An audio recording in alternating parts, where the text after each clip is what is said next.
Hello my all sweetie, welcome back to my channel. আজ আমি explain করব the heir four elements episode 8। Princess নিজের identity নিয়ে ভীষণ কনফিউজড হয়েছিল, কজ ও যে রিয়েল প্রিন্সেস এখন সেটা কেউ জানেই না এখন ওয়াও ছাড়া। ওয়াও ওকে কমফোর্ট করে। নেক্সট এপিসোডের শুরুতে লাঞ্চ টেবিল দেখায়। রোজ বলে, I know that is beautiful and dangerous. Princess, আপনি নিজের খাবার এনজয় করুন।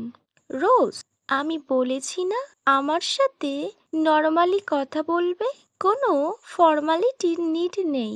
বাট মিস ব্লু, আপনি তো রয়্যাল প্রিন্সেস, আপনার সাথে নর্মাল ভাবে কি কথা বলা যায়?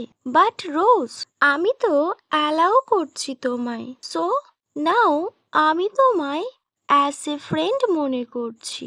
মিস বায়োর পুরো family okay as a royal প্রিন্সেসের মতো ট্রিট করছিল।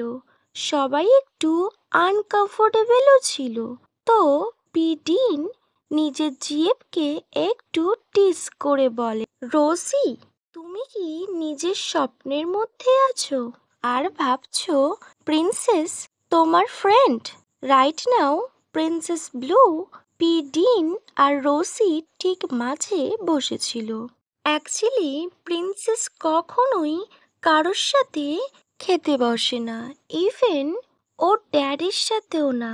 বাট নাও ওর ফিলিংসটা অন্য ছিল, কজ এখানেও সবার সাথে খুব কমফোর্টেবলি খাচ্ছিল, নতুন অভিজ্ঞতাও অর্জন করে। তখন রোজি বলে, প্রিন্সেস ব্লুর জন্য ও একটা বড় রুম রেডি করেছে, যেটা ওয়াওয়ের রুমের একদম পাশে। তখন পিডিন বায়োকে আস্ক করে, তোমার নেক্সট প্ল্যান কি? বায়ো বলে, not yet brother dean, I think আমার একটু টাইম লাগবে। তখন ডিন বলে, সো মিস ব্লু সারা জীবনের জন্য এখানেই থেকে যাক না। এখানকার ওয়েদার, এখানকার ভিউ, এখানকার অ্যাটমসফিয়ার সব কিছুই তো ভীষণ ভালো, আর এই প্লেসটাও ভেরি নাইস। নো নো, আমি আপনাকে আর রোজিকে খুব বেশি ডিস্টার্ব করতে চাই না পিডিন, প্রিন্সেস বলে। তখন পিডিন বলে, ওহো, এতে ডিস্টার্ব হওয়ার কি আছে? মিস ব্লু তো বলেইছে we are friend, so no, আমি চাই না আমার জন্য আপনাদের কোনো প্রবলেম হোক বা আমার জন্য আপনারা কোনো প্রবলেমে পড়ে যান। পিডিন বলে, এতে প্রবলেমের কি আছে?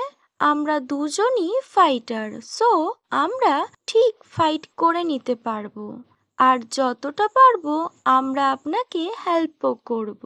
পিডিন বুঝতে পারে ওয়াও মিস্টেক করেছে, আর এখন ওরা সবাই প্রবলেমের মধ্যে ফেঁসে গিয়েছে, তাই জন্য ওদের ড্যাড এত টেনশনে আছে, আর উনি চান না বায়ো এই সিরিয়াস ম্যাটারটার মধ্যে জড়িয়ে পড়ুক। Even as a elder sis, পিডিনও চায় না। ও চায় বায়োকে থামাতে, বাট বায়ো ভীষণ স্টাবার্ন। আগে তো ও কারোর কথা শুনতো না, আর নাও ও এত বেশি স্টাবার্ন হয়ে গিয়েছে, নিজের পাপার কথাও ও শোনে না। সো এখন পিডিন ওকে বারণ করতে পারবে না, cause it's too late. Next সিনে প্রিন্সেস ব্লু রুম দেখায়, যেখানে রোজি আসে।